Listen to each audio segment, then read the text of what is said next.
Manajemen Sriwijaya FC sudah mulai menyusun kekuatan baru menyambut kompetisi Liga 2 musim 2022.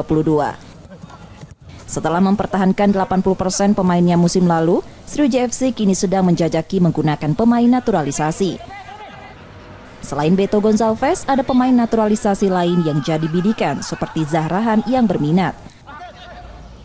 Bisa aja kalau memang dia sudah naturalisasi, kenapa tidak? Jangan lupa Sriwijaya FC ini tim besar ya, walau bagaimanapun kita berada di Liga 2, tapi nama besar kita ini tetap jadi perhitungan. Ada beberapa pemain memang Sriwijaya FC itu menjadi prioritas mereka gitu.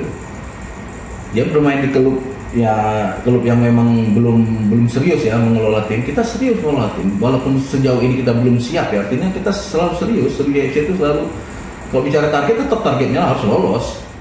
Sebelumnya Sriwijaya FC sempat membantu proses naturalisasi pemain asing seperti Beto Gonçalves dan Estebana Vizcara.